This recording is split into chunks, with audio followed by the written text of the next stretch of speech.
Olá, essa é a primeira aula de uma série de aulas que teremos sobre o livro Java How to Program Early Objects, que é do Paul e do Harvey Deitel. Esse livro ele é muito famoso. Esse livro aqui, a 11ª edição, que é a que eu estou utilizando, ela não tem tradução para o português ainda, se não me engano. É um livro que muitos gostam, alguns têm certa objeção, mas eu vou utilizá-lo por ele ser didaticamente bem agradável para quando você está iniciando. No primeiro capítulo, que se chama Introduction to Computers, the Internet and Java. Esse primeiro capítulo ele vai ter alguns tópicos que não vão ser muito interessantes da gente abordar aqui, porque eles são muito introdutórios. Fala sobre o que é o computador, fala sobre o que é bit, o que é byte.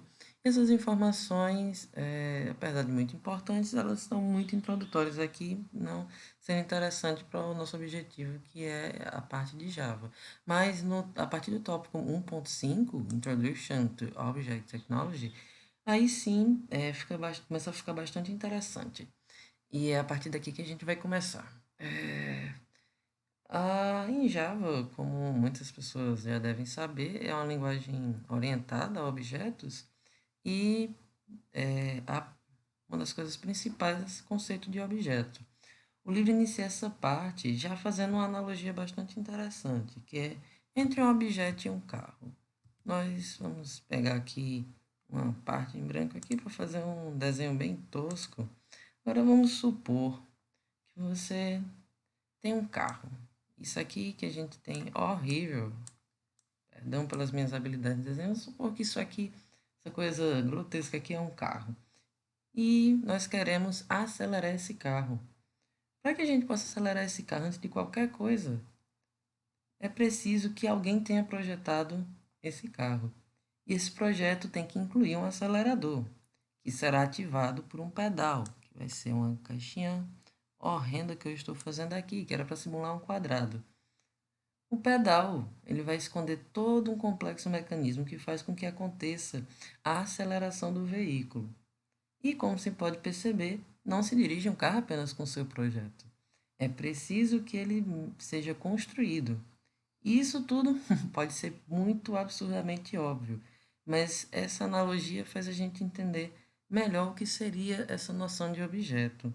O objeto seria esse carro já construído, feito a partir de um pré-projeto que se tem anterior. Como é que funciona isso? Vamos voltar para o exemplo do carro.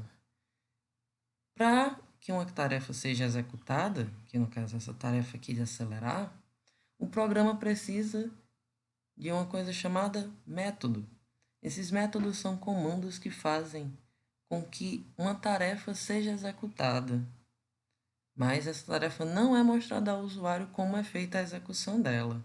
Ou seja, dentro desse objeto carro, nossa, esse garrancho aqui, terrível. Dentro desse objeto carro vai existir um método chamado acelerar. Vamos chamar apenas de AC. Esse método acelerar, ele permite que esse objeto criado execute essa tarefa. E no caso, em Java temos essa ideia dessa, desse método que está dentro de uma classe, que no caso vai ser uma classe que vai ser criada chamada carro. E a classe vai englobar um conjunto de métodos que performam essas tarefas dentro da classe. Mas, para que nós temos uma classe chamada carro e para que o método seja executado, não é preciso apenas que exista uma classe. É preciso o seguinte: vamos pensar dessa forma. É preciso que o carro seja construído para que se possa dirigir nele, correto? O objeto precisa ser criado para que se possa executar as tarefas. Ou seja, nós temos a classe carro com o método acelerar. E para que esse método acelerar seja possível de ser feito, é preciso criar um objeto chamado carro. Para que esse objeto chamado carro seja criado, nós temos uma coisa chamada instância. e no caso é feita a instanciação do objeto.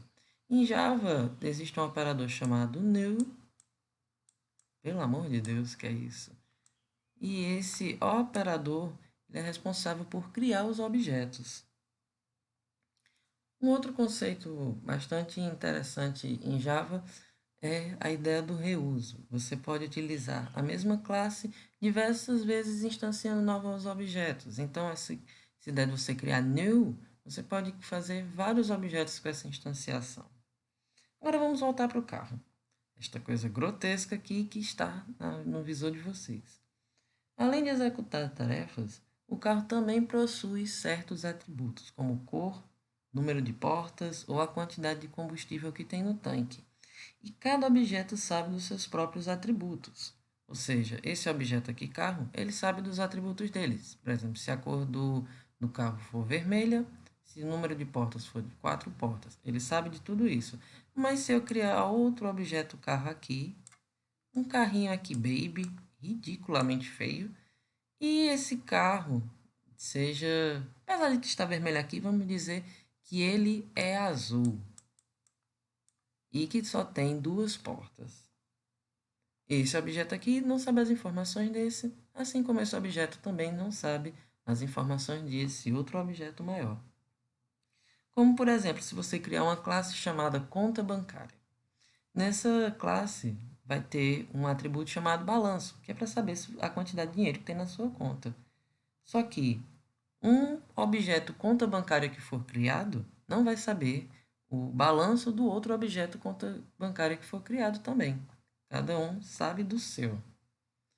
Mas, além dessas características, Java vai ter algumas outras características da linguagem orientada a objetos que vai ser muito benéfica e que vai ser alguns dos motivos que fazem com que essa linguagem seja muito utilizada.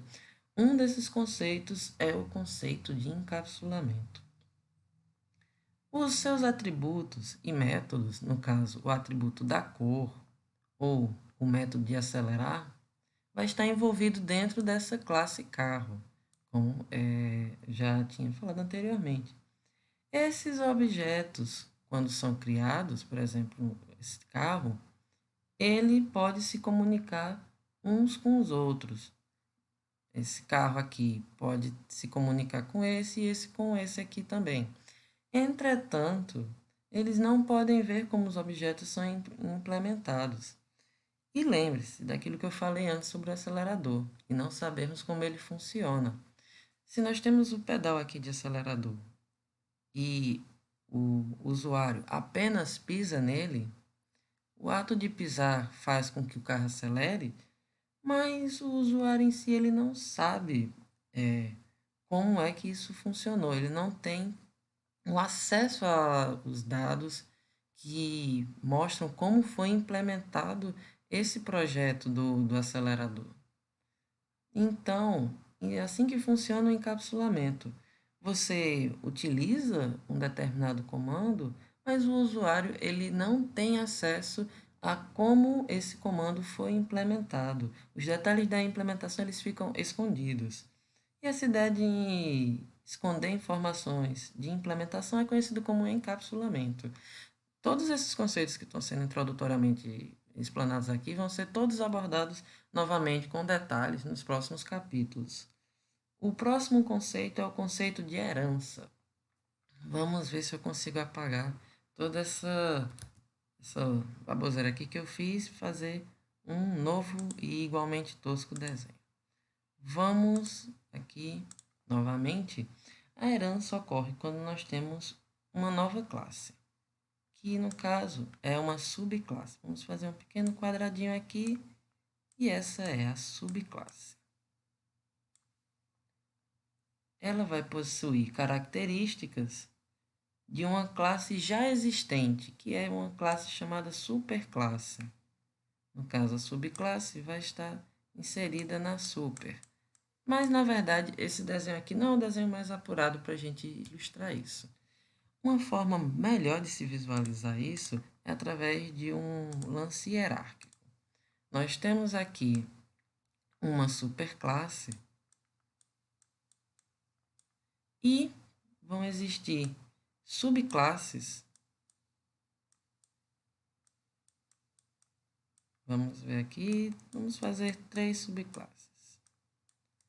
Vão existir 3 subclasses que vão possuir características dessa classe aqui, mas que podem adicionar características próprias, cada uma delas, para suas classes. Isso é o conceito de herança. Por exemplo, vamos supor que essa classe aqui seja uma classe chamada carro, como nós estávamos antes. Nós temos essa classe carro, que é a superclasse. Agora vamos criar uma classe chamada conversível, por exemplo, para carros que possuem essa característica. Na subclasse da classe conversível, ela vai ter todas as características da classe carro, só que vai poder implementar características novas de conversível, como, por exemplo, o ato de abrir e fechar aquela capota. Não sei se chama capota, alguma coisa que tem lá em cima. E é isso, assim que funciona o conceito de herança. O conceito de interface, também outro conceito muito importante nas características de Java. Interfaces são coleções de métodos relacionados que dizem ao objeto o que fazer, mas não como fazer. A gente vai entender o conceito de interface melhor quando estivermos no capítulo específico sobre interface. Agora, uma parte bastante básica que, dando prosseguimento ao capítulo, é a parte sobre aprender a compilar programas em Java. Nós vamos utilizar o terminal para fazer as compilações, por enquanto, por ser bastante básico. Mas existem IDEs como Eclipse ou NetBeans, que são as utilizadas geralmente por alunos e de forma comercial, mas como eu vou executar programas muito elementares, eu vou utilizar o prompt de comando também para vocês ficarem sabendo como se faz isso. Vamos começar aqui abrindo o CMD. O CMD aqui já está aberto. Eu utilizo o Windows. Para vocês, quem usa Linux ou Macintosh, vai ter outras. Eu não sei como é que se abre esse tipo de comando no Macintosh, mas no Linux tem também as ferramentas próprias para isso. Aqui a gente vai abrir na pasta onde vai estar o arquivo. No caso, o arquivo que eu quero abrir, esse aqui, ele vai estar na pasta C Java, já está aqui aberto. Usando o terminal, nós compilamos usando o comando javac, em minúsculo, javac.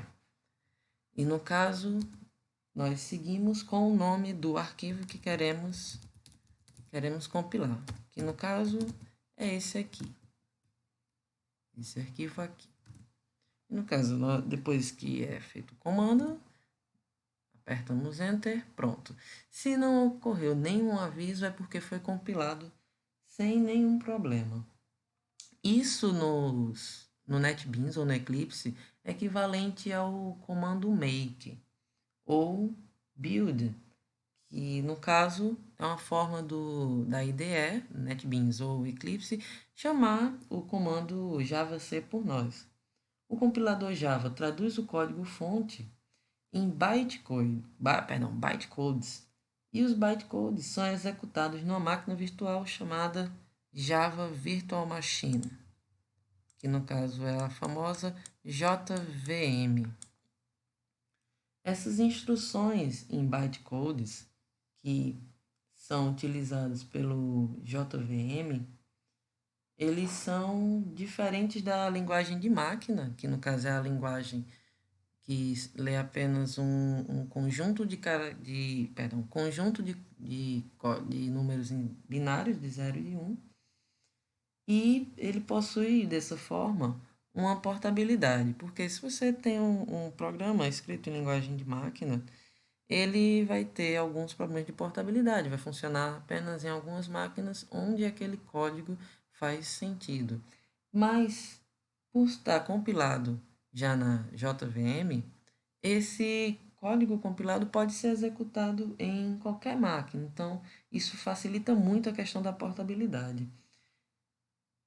E no caso, as instruções sendo utilizadas, podendo ser utilizadas em qualquer plataforma, não há necessidade de recompilar, se você já tiver com ele compilado. E o Java Virtual Machine será invocado através do comando Java. Esse comando nas IDEs é equivalente ao comando run. No caso, vamos agora executar. Vamos voltar aqui para prompt. Exato. Para que essa execução acabe, essa execução comece, nós vamos aqui com escrever Java, que é o comando, e o nome, somente o nome do programa. Ele executa. Pronto. Dessa forma, você consegue executar os programas em Java, sem a necessidade de você utilizar uma IDE. Caso você comece e por algum motivo não queira instalá-la, queira utilizar o bloco de notas, você pode começar somente com o bloco de notas. Não há problema nenhum. E finalizando, só informando como esse programa Java é carregado na memória, no livro essa singela ilustração aqui, que informa como ocorre o processo. O JVM, né, que é o Java Virtual Machine, insere o programa na memória para ser executado. No caso, vai inserir o programa na memória principal. Esse loader, ele pega um arquivo, esse class loader, ele pega um arquivo que é criado na hora da compilação. Deixe-me procurar aqui o arquivo, que é esse arquivo .class. Esse arquivo .class, ele é aquele que contém os tais bytecodes que eu falei anteriormente. Essas informações, elas são transferidas para a memória principal e depois disso é feita uma verificação dos bytecodes, onde é verificado se eles são válidos e se eles não violam as restrições do programa de segurança de Java. A partir dessa verificação e verificando se que se trata de um arquivo confiável, o arquivo é executado e lido que nem ele foi feito aqui nessa parte. E é basicamente isso. O primeiro capítulo do livro, ele é bastante introdutório e contém informações bastante elementares, então o primeiro vídeo é um vídeo bastante curto. Os próximos vídeos provavelmente serão mais longos. Obrigada e até a próxima.